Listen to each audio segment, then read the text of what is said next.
Hai, banyak banget orang yang memandang golongan ini tuh dengan sebelah mata. Ya, bukan tanpa sebab memang. Cuman mungkin mereka pikir ya kita-kita ini nggak masuk akal. Buat kalian yang ngerasa seperti ini, tenang aja karena gue juga termasuk dari kalian. Jadi ini tentang waifu, wibu, dan otaku menurut gue.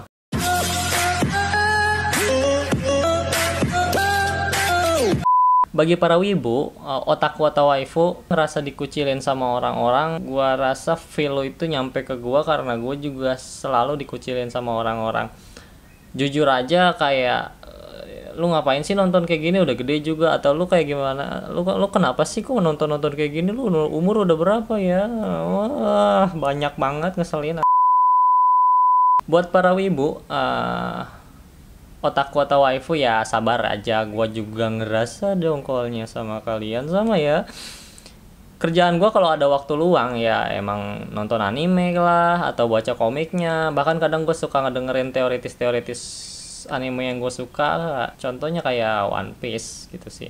Gue pribadi nganggapnya ya ini kayak hobi gitu ya, sekedar hobi ya, gua nggak ngerasa ini harus jadi masalah buat orang karena ini hobi gua pribadi. Dan gue pikir orang-orang di luar sana tuh nggak tahu kenapa terlalu ngerasa dan ngeremehin tentang hal ini gitu. Gue nggak yakin mereka bakal ngomong kayak gini kalau misalnya mereka tahu isi-isinya. Karena di anime-anime ya lu setuju pasti karena banyak banget kayak artinya pertemanan, artinya pokoknya lebih daripada real life yang bikin kita jadi jahat. Dan gue pikir orang-orang di luar sana juga nggak boleh mikir kita aneh. Itu sama kayak orang-orang suka drumcore sama K-pop, atau ya kalau misalnya ibu-ibu yang suka ngerumpi sama tetangga bareng, ya itu kan passion, bukan hobi. Yang ngeselin ketika kita tuh dipikir orang-orang kayak apa ya, kayak kelainan lu gitu, punya masalah psikolog. Anjay lah. Kita bahas aja yuk apa perbedaan dari wibu, otaku, dan waifu. Pada dasarnya wibu itu adalah pecinta kebudayaan Jepang, jadi nggak harus cuman anime doang atau komik doang atau apapun itu ya, idol. Wibu itu merupakan istilah panggilan untuk orang non-Jepang yang suka dan fanatik dengan kebudayaannya Jepang.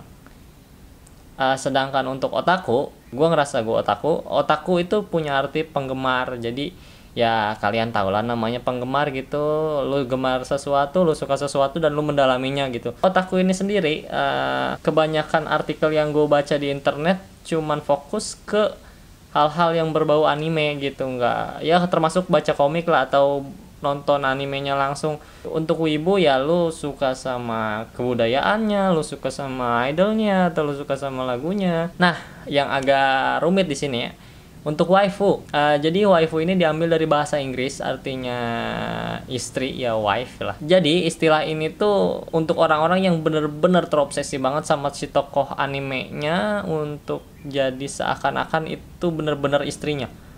You know lah, kayak ya yang cakep-cakep di anime banyak lah. Untuk gue sendiri, gue pikir gue nggak boleh sih untuk jadi seorang yang punya waifu karena gue nggak yakin ini bakal bener gitu. Nah, gimana sih pakar psikolog untuk menanggapi kayak kita ini gitu, yang pecinta-pecinta ini dari 3 jenis ini? Gue udah cari-cari di internet, ada satu artikel yang menarik dari kumparan.com. Jadi si psikolognya ini nganggap ya ini bukan hal yang aneh. Dia menilai wibu pada dasarnya itu cuma hobi ya, termasuk otak. Sama lah kayak hobi-hobi lain gitu, kayak lo main bola atau lo ngeband ya sama. Cuman emang kita kelihatan aneh sih kalau misalnya di rumah aja, tapi ya bodo amat. Tapi ada tapinya nih.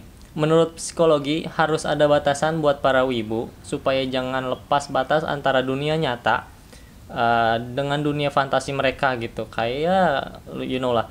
Jadi menurut dia jangan sampai karakter kartun menggantikan sesuatu yang harus lu raih di dunia nyata gitu. Kayak gua ngerasa nih kayak ini kehidupan gua atau anime ini membuat hidup gua lebih bisa mandiri, dan gak harus gue butuh orang-orang lain buat gue hidup gitu. Itu salah sih.